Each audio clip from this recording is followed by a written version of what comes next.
Bonjour les loupiotes, donc comme promis on se retrouve pour un nouveau format intitulé les éclairages à la loupiote. Donc cet éclairage va concerner le changement et la transformation. Je vais introduire mon propos en parlant de l'impermanence, des cycles et de l'évolution.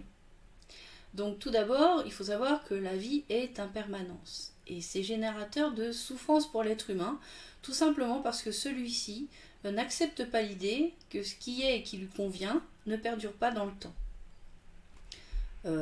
Dans le sens inverse, ça peut être intéressant d'adhérer à la notion d'impermanence, surtout quand on vit des situations difficiles, parce qu'on se dit ça peut changer, et ça va changer.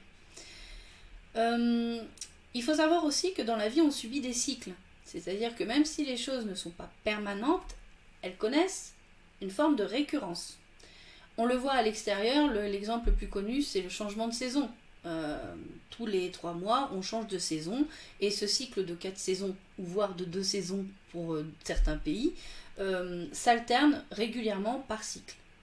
On connaît également des cycles à l'intérieur de nous-mêmes et le cycle que je voulais citer en exemple c'est celui qui nous amène à dire que souvent lorsqu'on n'a pas réglé un problème, une situation qui s'est présentée à nous, quand on n'a pas su la transcender au moment où elle s'est présentée, eh ben, on va recommencer à être confronté à cette situation plus tard. Et on aura tout le temps cette situation qui se représentera tant qu'on n'aura pas transcendé ou compris le message de cette situation. Donc, aussi bien à l'extérieur qu'à l'intérieur de nous, il y a une forme de cycle. Enfin, il y a une notion d'évolution. Alors, dans l'évolution, il y a cette notion un peu qu'on peut voir comme sur un graphique, ça évolue, ça involue, ça progresse, ça régresse. Donc on voit que on suit une ligne directive, c'est comme si ça tendait vers un but, vers, voilà, vers un accomplissement particulier. Il y a une direction qui est donnée au mouvement. Donc vous notez que la vie n'est faite que de mouvements.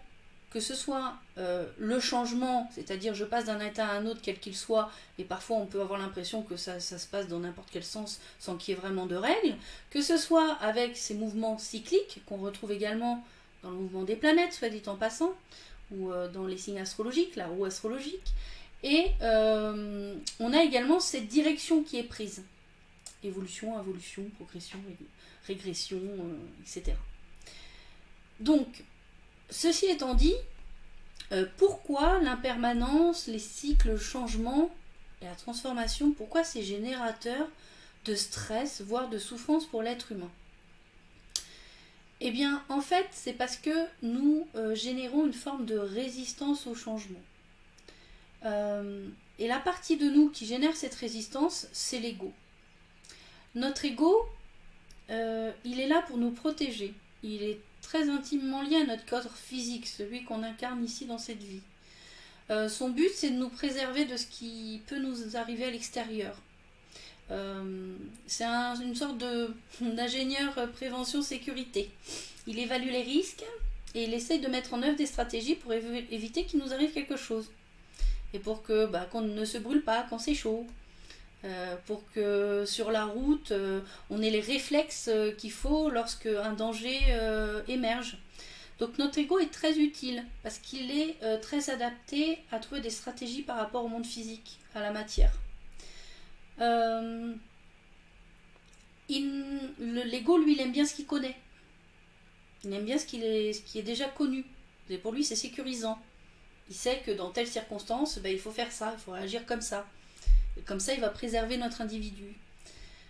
À partir du moment où l'ego est confronté à de l'inconnu, donc à une situation changeante qu'il ne connaîtrait pas, et ça va le mettre en branle-bas de combat. Qu'est-ce que je dois faire? Il faut que je protège, et ça va le stresser. Quelque part, ça génère une forme de stress.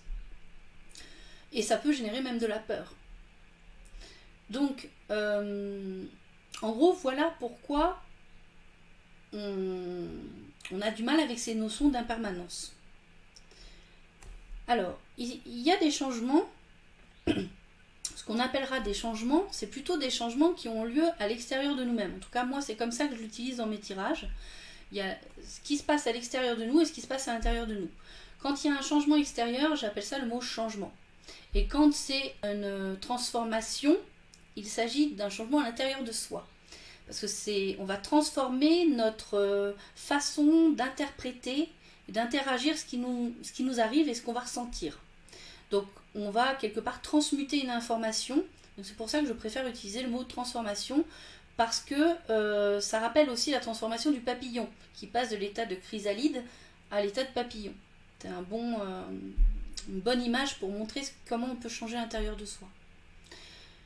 Dans l'absolu, les deux termes sont synonymes. Hein. Si vous prenez un dictionnaire, vous dire c'est un synonyme l'un pour l'autre, il n'y a pas de souci. Bon, après moi c'est une notion que j'aime bien préciser par rapport au tirage que je réalise.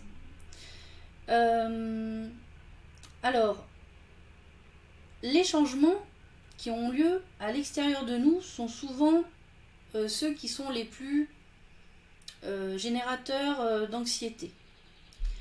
Bon, déjà, même ceux que nous générons parfois par nous-mêmes, par nos décisions, c'est-à-dire je décide de déménager, ça peut être quand même générateur pour mon ego de stress. C'est-à-dire que lui, il a bien compris que c'était décidé par vous, en votre âme et conscience, vous avez décidé de déménager, mais lui, il n'est pas très rassuré parce qu'il ne connaît pas. Voilà. Et donc ça, on peut le constater même quand on prend la décision. Il y a bien sûr des événements qui nous semblent venir de l'extérieur, mais qu'on n'a pas décidé. C'était pas prévu au programme, ça vient pas de nous. On se dit, c'est l'extérieur. On peut même parfois penser qu'on est malchanceux parce qu'on cumule des changements qu'on ne veut pas voir dans notre vie. On peut se dire que la vie est ingrate, etc., etc. En fait, il n'en est rien. Pourquoi ? Parce que nous générons les événements extérieurs par le biais de la loi de l'attraction. Ça, c'est la première chose. Et puis la deuxième chose, il y a le chemin que notre âme veut que nous expérimentions sur Terre. Alors comme ça va plus vite, je vais partir de l'âme. Donc notre âme est là pour nous faire expérimenter un certain chemin. Elle veut nous faire comprendre certaines choses par le biais d'expériences. Par conséquent, elle fera toujours en sorte de remettre sur notre route l'expérience qu'elle veut qu'on expérimente. Alors comme je dis elle, hein, c'est pour comprendre, mais elle, c'est moi, c'est nous. Il n'y a pas de distinction. L'ego, c'est aussi moi. C'est pour simplifier l'explication. Donc, même si j'en ai pas conscience, mon âme, elle va faire en sorte que ce qui m'arrive corresponde à ce que je suis censée expérimenter et comprendre. C'est un choix de vie. D'ailleurs, je vais citer juste une petite phrase qui me parle beaucoup dans ce sens. C'est une phrase d'Albert Einstein qui dit le hasard, c'est Dieu qui voyage incognito. Donc finalement, il n'y a pas vraiment de hasard. Ça vient forcément de l'esprit quand il nous arrive quelque chose. Ensuite, il y a cette partie des changements qui viennent par le biais de la loi d'attraction. La loi d'attraction, alors je vais en parler de façon simplifiée ici. Le but, c'est pas parler que de ça. Il y a beaucoup de vidéos qui existent sur le sujet. Hein. En gros, quand une pensée nous traverse, une émotion nous traverse, on dégage une vibration énergétique sous forme d'impulsion. Donc on envoie cette vibration plus ou moins haute. Alors soit c'est une vibration de colère, de joie, de tristesse, peu importe, de satisfaction, etc., d'amour, enfin voilà. Peu importe la vibration qu'on envoie, on l'envoie. Il y a des pulsions qui partent de nous et qui sont envoyées dans l'univers. Et l'univers, Dieu, lui, il va recevoir ces messages. Et surtout, si on envoie souvent la même vibration, il va se dire, bon ok, ce petit individu, cette petite loupiote, elle veut que je lui renvoie cette énergie-là. Donc il prend ça comme une demande, l'univers. Donc qu'est-ce qu'il fait ? Il va nous renvoyer les mêmes énergies. Donc si c'est des énergies colère, eh ben, il va nous mettre dans des situations qui ramènent la colère. Si on génère des vibrations d'amour et de joie, il va nous renvoyer des situations qui génèrent encore plus d'amour et de joie. Donc ce que je suis en train de dire là, c'est que par manque de concentration, parfois parce qu'on ne le sait pas, et par manque de conscience, on génère des situations à l'extérieur de nous par le biais des vibrations qu'on envoie dans l'univers. C'est la loi de la cause, la loi de l'attraction. J'allais dire de la cause et l'effet, on n'est pas loin, mais c'est la loi d'attraction. Donc, en gros, comment je fais pour éviter justement de me retrouver confrontée à des événements que j'ai pas vraiment voulu, mais manifestement j'ai une action, j'ai un pouvoir créateur là-dessus.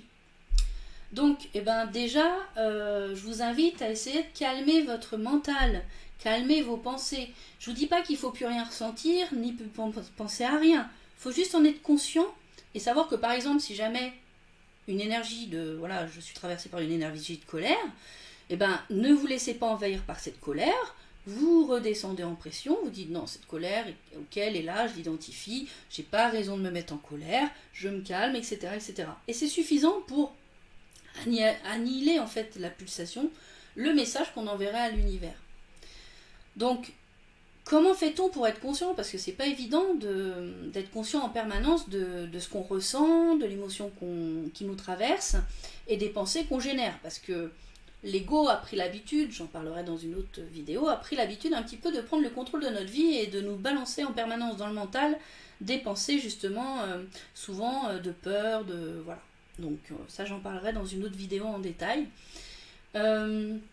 Donc vous avez plusieurs méthodes. Alors déjà je vous conseille la lecture des 4 accords Toltec de Ruiz qui abordent justement le pouvoir créateur de nos vies, le fait d'être artiste de notre vie d'une manière très poétique et c'est vraiment une manière très intéressante de parler du pouvoir créateur que l'on a.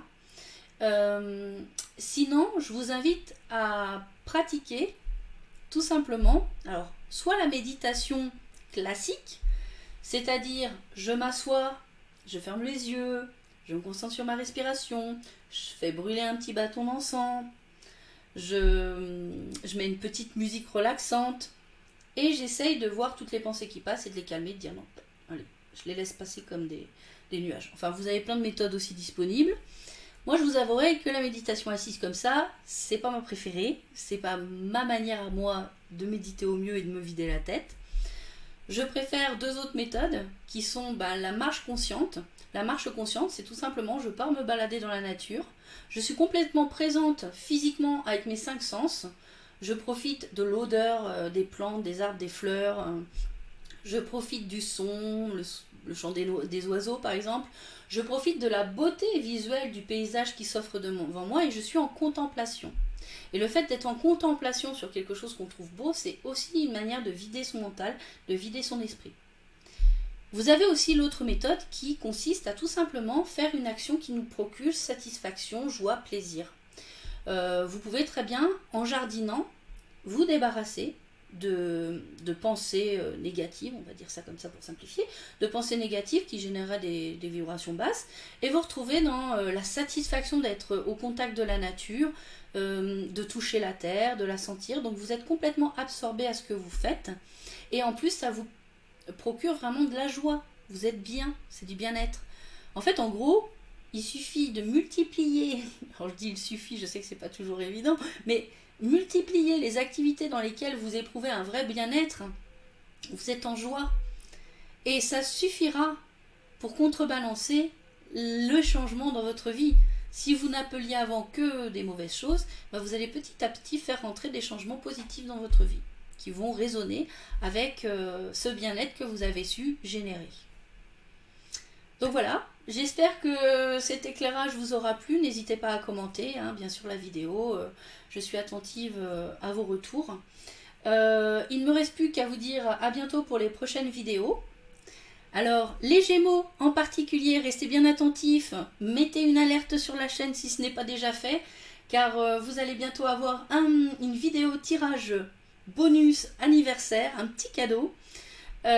Donc restez bien au fait de ce qui se passe sur la chaîne.